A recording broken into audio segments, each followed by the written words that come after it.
सबका, जिसके हाथों में हम सबका आजीवन पालन पोषण है, जिसके हाथों में हम सबका।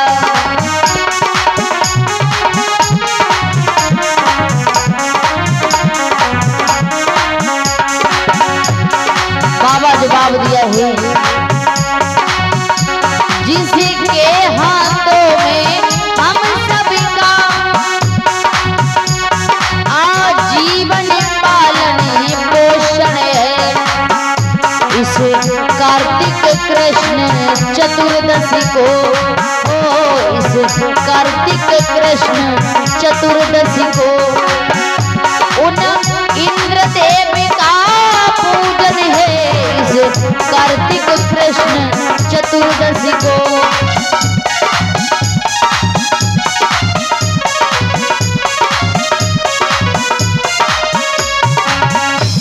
याद रखना मेरे भक्तों। आज बाबा नंद कहने लगे कि यशोदा तो चुप ही रही, बोले बाबा नंद और तुम्हें नहीं मालूम है हे बेटा यादव चंद। जवाब दिया कि बेटा तुम्हें नहीं पता, ये त्योहार हम लोग कोई पहली बार नहीं मना रहे, हम लोग इस त्योहार को हर साल मनाते हैं।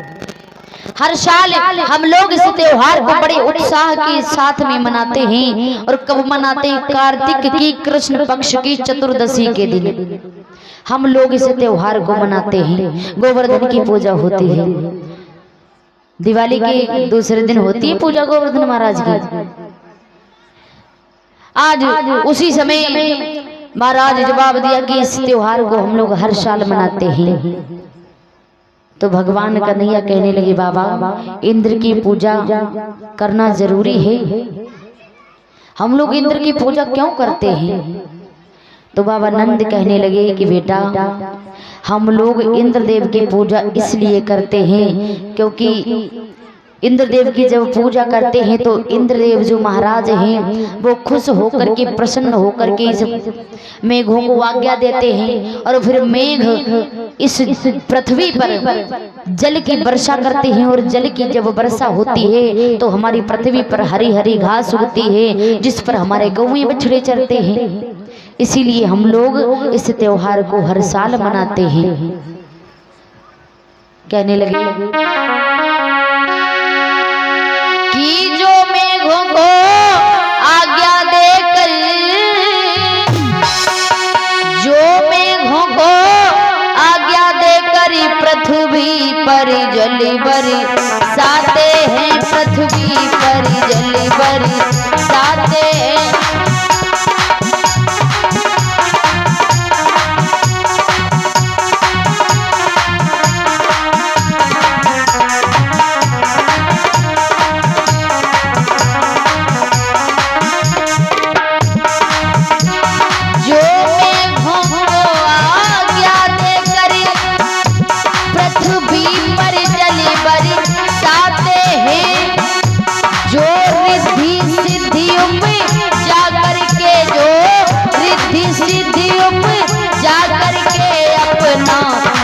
धान्य बढ़ाते हैं, अपना धन धान्य बढ़ाते हैं।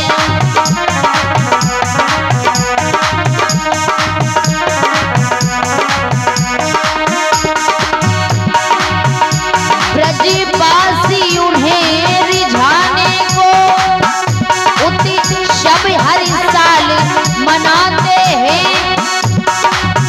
मेघ की याचना करते हैं, मेघ की याचना करते हैं, यश गाकर उन्हें रिझाते हैं, यश गाकर उन्हें रिझाते हैं।